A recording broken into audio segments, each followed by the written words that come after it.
자, 우리 채권 그냥 요거는 좀 잘 알아도 알겠지? 그래서 선생님이 이야기해주고 싶은 거는 뭐냐면 채권이 너희들 사회, 문화, 경제 이쪽에서 두 가지로 나오거든. 그래서 채권 첫 번째가 바로 이 채권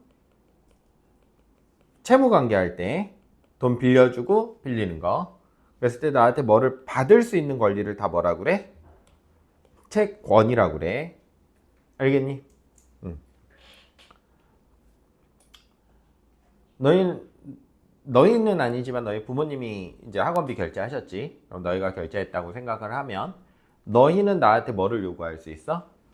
신의 성실의 원칙에 의해서 적절한 교육 서비스를 제공할 것을 요청할 권리가 있지. 그러니까 너희들은 나한테 뭐가 있는 거야? 채권이 있는 거야. 여기서 돈뿐만이 아니야. 채권은. 알겠지? 그러면 나는 너희한테 뭐가 있어? 채무가 있는 거야. 알겠지? 그러니까 급부를 제공한다고 하거든. 이거를 머릿속에 넣어도. 자, 두 번째로 채권은 증서할 때 채권이 있어. 요것도 이제 자주 나오지. 증서.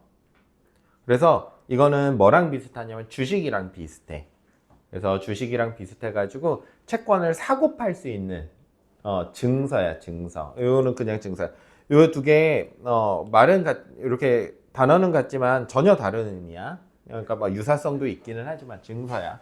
그래서 예를 들면 태영이가 회사를 하나 차렸어. 회사를 차렸어. 근데 회사가 어려워.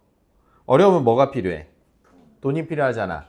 그럼 돈을 은행에서 빌릴 수도 있고 다양한 방법들이 있어. 은행에서 빌릴 수도 있고 하지만 사람들한테 뭐를 팔 수도 있냐면 내가 채권이라는 이런 종이 쪼가리를 하나 만들어서 팔 수도 있어. 뭐냐면 야, 내가 5천만 원짜리 채권 팔 거야. 혹은 5만 원짜리 채권 팔 거야.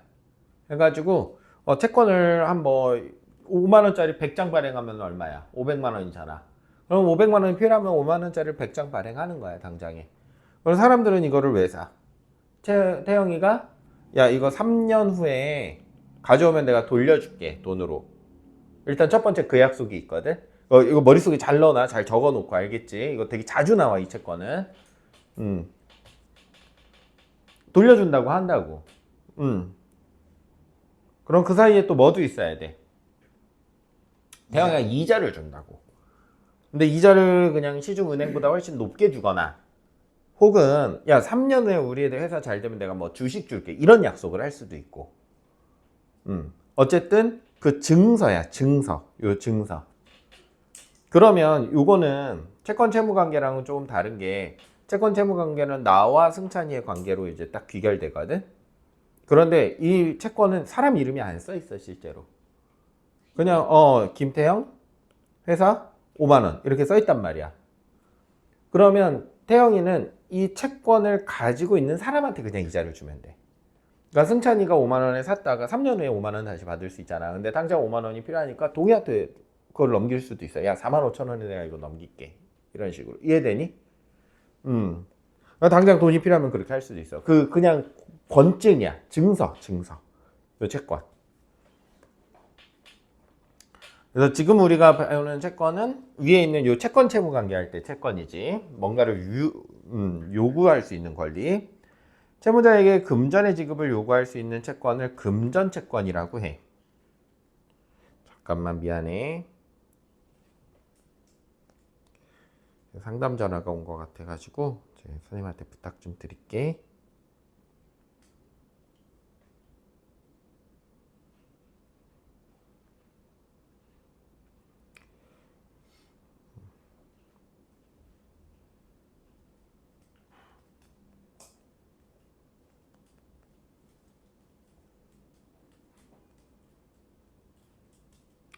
미안해.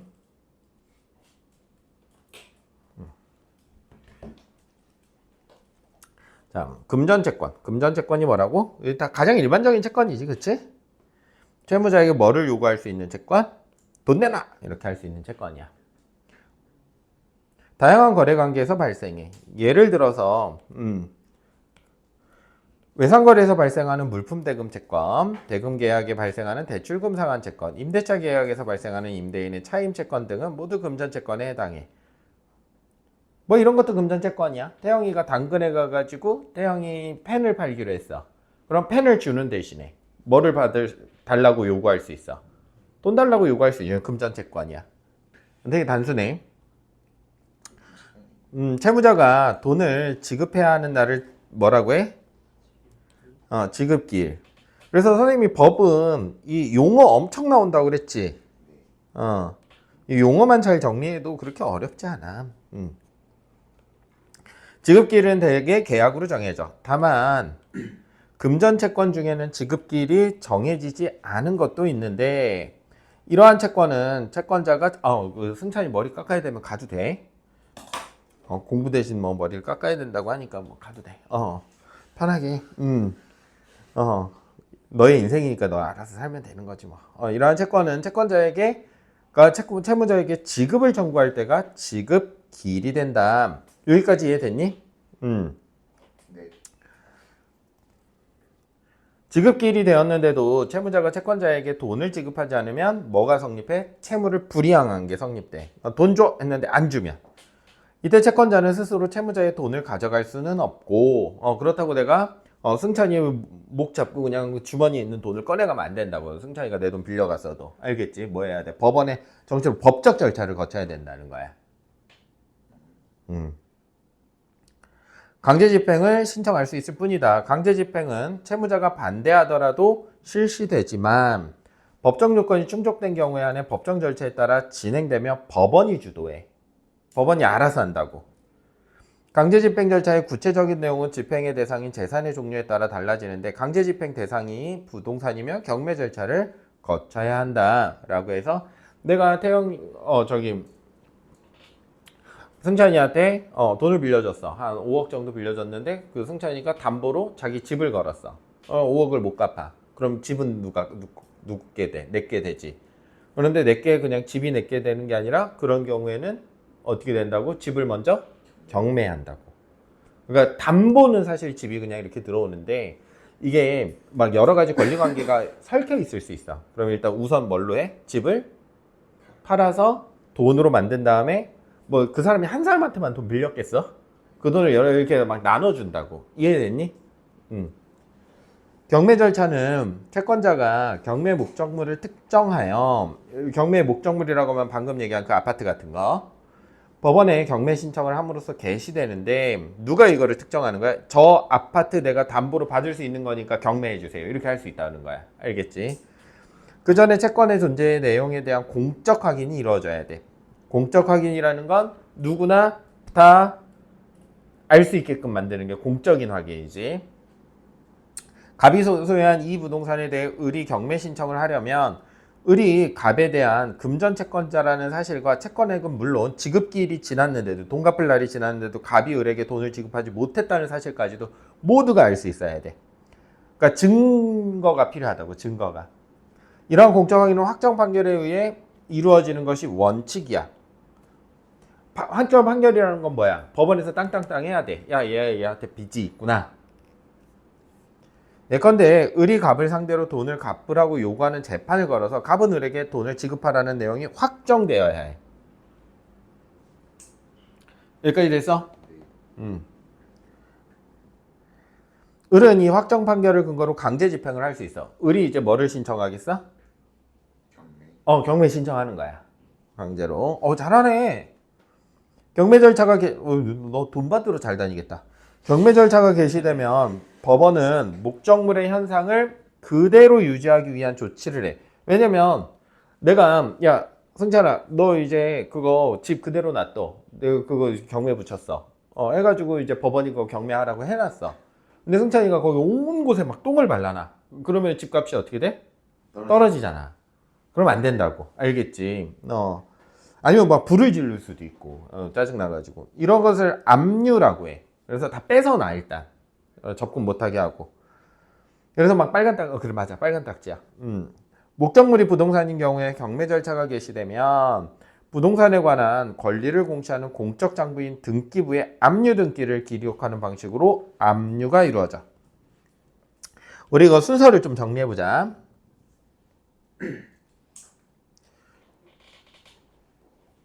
자, 첫 번째, 판결이 확정되면, 두 번째, 뭐 할 수 있어? 강제로 집행을 하게 돼. 경매 절차가 개시되면,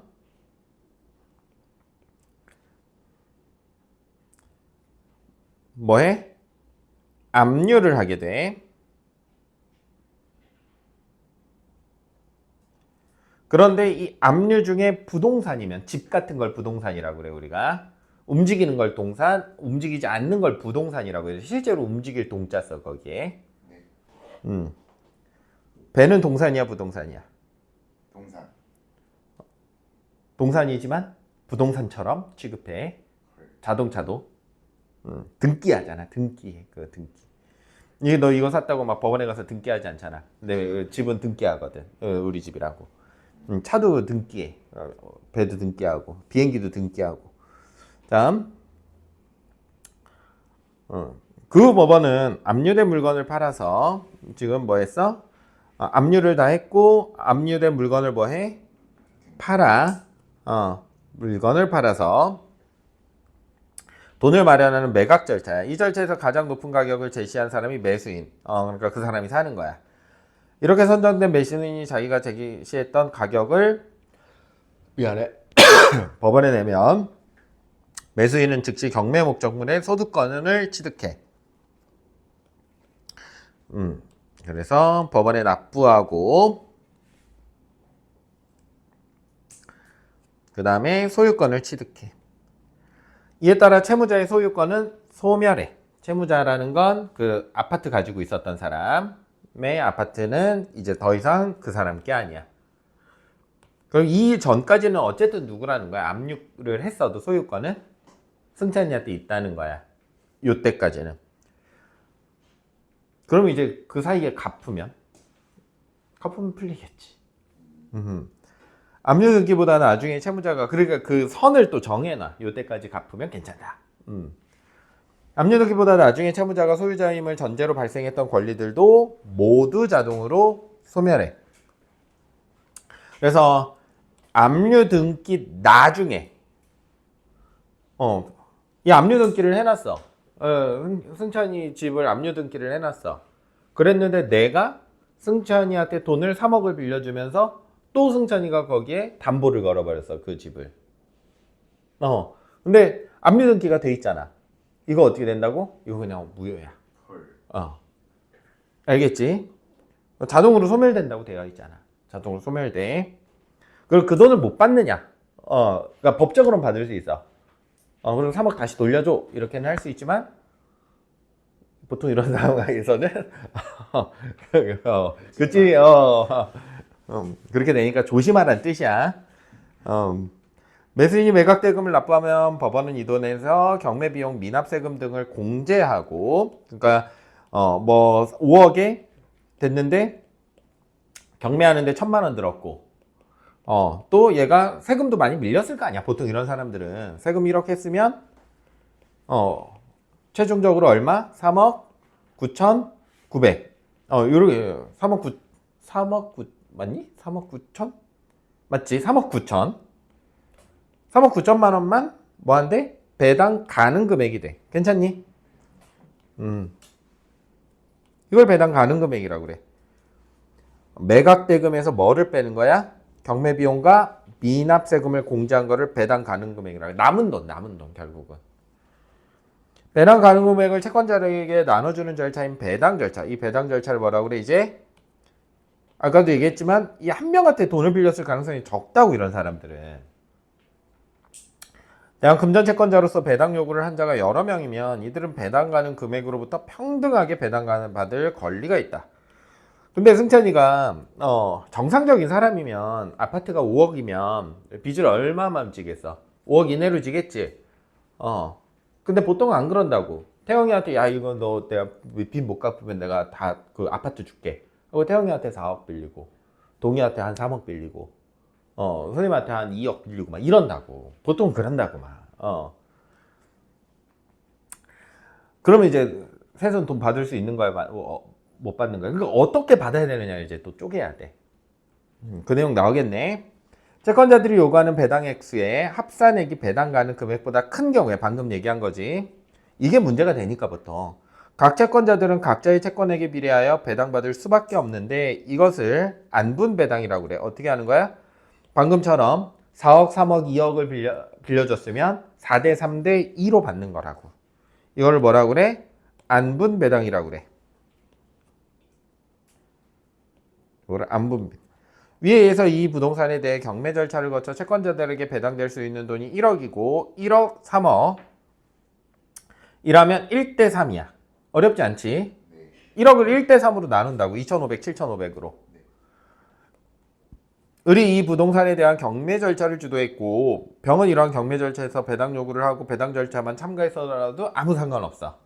누가 노력했는지는 중요하지 않아. 어렵지 않지? 네. 한편 안분배당 원칙에 대한 예외가 있어. 경매의 목적물인 부동산인의 담보물건이 설정된 경우를 들 수 있어. 담보물건자는 그 목적물의 매각대금으로부터 자신의 채권 가액 전부를 받아갈 수 있는 권리인 뭐를 가져? 우선별제권. 담보물건을 들어놓으면 목적물. 안분배당 한다 안 한다? 안 한다. 그 돈 다 내 거야 무조건. 스스로 경매 신청을 한 경우는 물론 다른 채권자가 경매를 신청한 경우에도 상관없어. 그러니까 그 사람은 남 위해서 좋은 일만 한 거지 뭐. 남 좋은 일만 한 거야. 담보물건은 등기부를 통해 공시되므로 채무자뿐만 아니라 누구에게도 주장할 수 있어. 등기부라는 건 너희들도 내가 만약에 동인의 집 주소만 알면 그 집이 누구 건지 알 수 있어. 어디 저기 법원 저기 소방서 옆에 법원 있잖아. 법원 거기에 등기소 붙어 있거든. 너희들 마찬가지야. 우리 집도 우리 집도 그렇고 다 누구 소유인지 다 적혀 있고 거기에 담보물건은 설정이 되어 있는지 여기에 뭐 빚은 얼마 들어 있는지 그런 거 다 떼볼 수 있어. 외부인이 할 수 있어요? 어? 그 집 아니어도 뗄 수 있어요? 아무 상관없어. 그건 개인정보 아니에요? 개인 정보까지는 안 나오고 어쨌든 그 물건이 누구 거인지가 중요한 이유가 나중에 돈 갚고 돈 빌리고 할 때 그게 되게 큰 재산이잖아. 그러니까 이게 누구 거다라는 걸 공시를 해야 되거든 분명하게. 예를 들면 이 애플 펜슬 같은 경우에는 누구 거야? 내 거야. 내가 가지고 있으니까. 그치? 네. 근데 나 지금 전세 살거든? 여기 아파트? 나는 어차피 여기 여수 사람이 아니니까. 전세 살잖아. 아파트 누구 거야? 외부에서 볼 때 그 아파트가 누구 건지 알 수 있어. 내가 살고 있는데. 몰라. 재산의 양은 훨씬 큰데 그게 누구 건지 모른다고. 동산은 쉽게 누구 건지 알 수 있거든. 부동산은 그래가지고 뭐 하는 거냐면 등기에서 모두에게 그 소유권을 내 거라고 주장할 수 있게끔 만들어주는 거야. 그래서 필요한 거야 그런 제도가. 이해됐니? 그리고 그걸 누가 떼보겠어. 심심한 뭐. 따라서 뭐 결혼할 때 떼볼 수도 있지 뭐. 근데 막 또 동의가 사기쳐가지고 저거 내 집이야 이랬는데 막 알고 보니까 막 자기 집이 아니었어. 뭐 그걸 떼볼 수도 있지 뭐 상대방에서. 그치? 자, 그러니까 이제 방금 얘기했듯이 등기부를 통해 공시된다는 거는 다시 말해서 뭐 한다는 거야? 누구나 볼 수 있다는 뜻이야. 이거 누구 거고 누구한테 이게 담보가 걸려 있고 이걸 누구나 볼 수 있다고. 그렇기 때문에 채무자가 그 목적물을 처분하더라도 이거는 누구 거야? 담보 물건자 거야. 왜냐면 그게 전국에 다 담보 물건자라고 딱 도장을 찍어 놓은 거기 때문에 등기 어디 가도 끊어볼 수 있거든. 이에 비해 일반 채권자, 즉 우선 병제권을 가지지 못한 금전 채권자를 뭐라 그래? 일반 채권자라고 그래. 여기까지 어렵지 않지? 네. 누가 어렵다고 그랬어 이거? 어려워요. 문제가 딱이에요. 채무자가 수중의 재산을 처분하는 것을 방지하려면 가압류를 해둬야 돼. 부동산에 대한 가압류는 등기되어 공시되는데 역시나 등기돼. 가압류가 등기가 맞춰지더라도 그 목적물에 대한 처분 자체는 가능하지만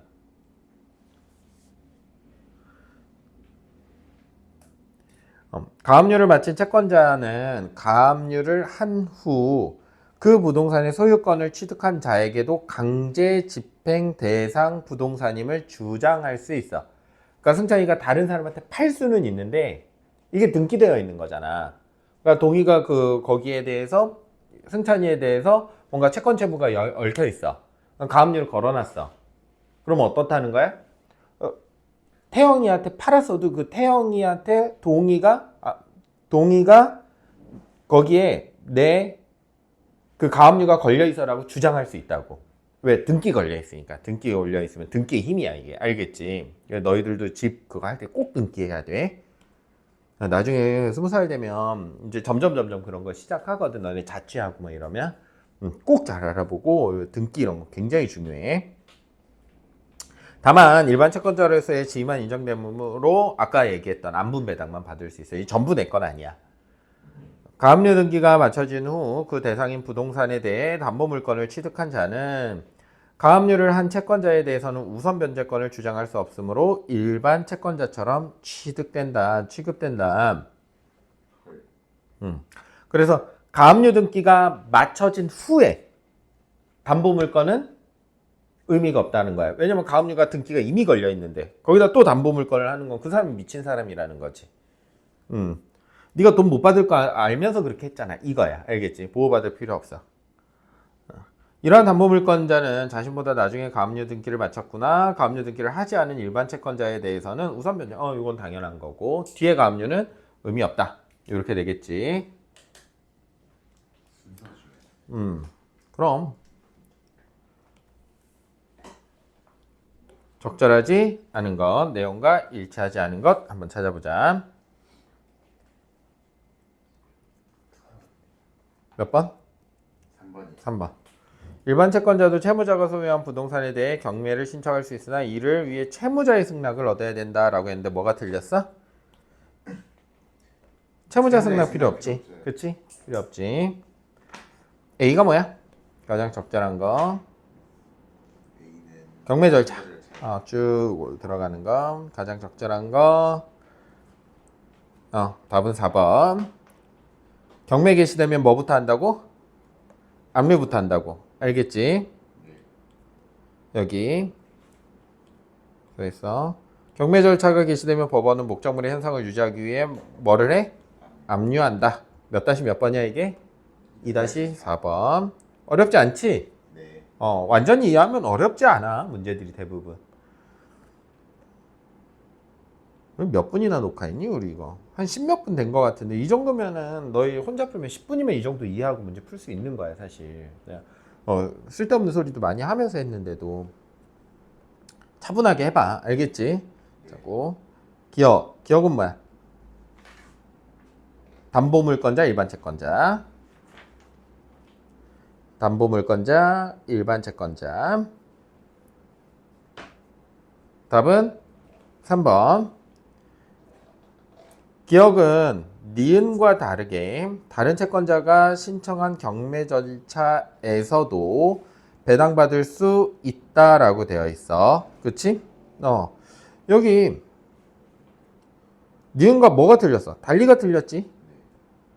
기억은 다른 채권자가 했어도 내가 뭐 한다는 거야? 다 받을 수 있다는 뜻이지? 니은 같은 경우는 다른 애가 했어도 받을 수는 있어. 아예 못 받는 건 아니야. 안분 그 앞에 뭐만 없으면 돼. 담보물권자만 없으면 비율만큼 다 받을 수 있다라고 했었지. 기억나니? 네. 그래서 여기 있어.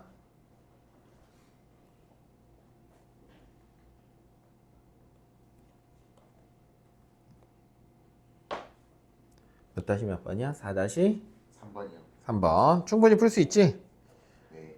그리고 참여 안 해도 된다? 안 된다? 된다. 참여 안 해도 상관없다. 라고 했었어. 3-3번이었어요.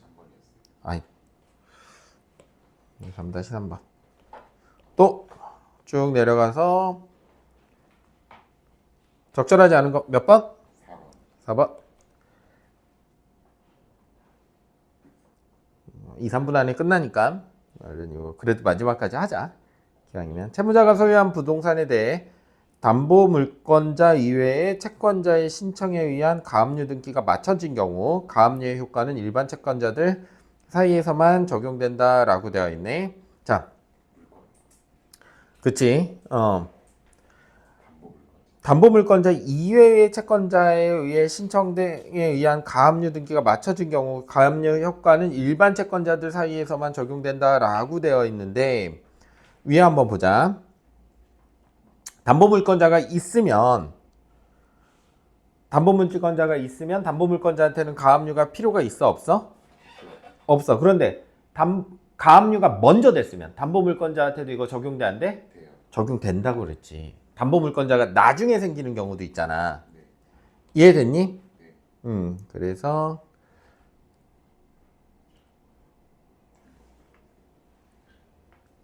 근데 사람이 담보면 어떻게 돼요? 사람이 담보인 경우가 어디 있어? 저거는 무슨 노예제도도 아니고. 진짜 영화에서 봤는데. 아, 잠깐만. 헷갈리게 하지 마. 너 오늘 가도 돼. 진짜로. 이렇게 되어 있지? 네. 이거 몇 다시 몇 번? 4-4번. 그래서 태영이 이상한 소리 해가지고, 그치? 진짜 봤다니까. 아이, 쓸데없는 소리 하고 있어. 사람이 담보인 법적으로 안 되는 이야기를 여기서 물어보지 마. 자, 우리 이거 항상 이거 이렇게 그려서 풀기로 했었지, 그치? 네. A는 X의 소유자야. B, C, D는 A에게 각각 얼마씩? B, C, D. 뭐가 있어? 2억씩 채권이 있지? 이들은 B는 부동산 대한 담보물권을 설정했어. 담보물권자네. A가 B, C, D에 대한 금전 채무를 불이행하여 X부동산에 대한 경매가 질차를 여기 3억 이렇게 들어가야 돼. 그치? 그래서 3억이야. 답만 얼른 해볼게. C만 가압류했고 이에 따른 가압류 등기가 된 후 담보물권을 설정한 경우 담보물권이 더 뒤에네. 네. 그러면 담보물권이 더 뒤에고 C는 1억 원을 배당받는다라고 되어 있어요. 여기 가압류를 먼저 했지. 네. 가압류 먼저 했고, 자, 가압류를 먼저 했으면 요 A 3억이잖아. 3억이고 2억씩 빌려줬다라고 그랬었지. 네. 자, 그러면 2억씩 빌려줬고 우리 요거 보면 가압류 등기가 된 후 담보물권을 설정했거든. 네. 담보물권을 설정했으니까 우리 처음에는 뭐대로 받아가야 돼? 안분? 안분으로 받아가야 되지. 네. 그리고 가압류는 누구만 설정했어? 얘만 설정했지. 네. 1억이고 괜찮니? 나머지 1억이고 1억 이렇게 받아가야 되거든. 네. 괜찮아? 그런데 D의 채권이랑 B의 채권을 비교해보면 얘는 가압류를 신청했어 안 했어? 안 했어. 그럼 둘 중에는 뭐가 우선해? 담보. 담보가 우선해. 그러니까 이게 없어지고 그럼 이 둘 중에 누구한테 가야 돼? B. B한테 가야 돼. 알겠지? 왜냐면 이 둘 중에는 얘가 우선이니까. 괜찮니? 원래는 1억을 먼저 가고 해야 되는데 얘는 가압류 신청을 안 했기 때문에 이 문제가 생기는 거야. 그래서 이런 절차들을 놓치면 안 되겠지. 자, 오늘 여기까지 합시다.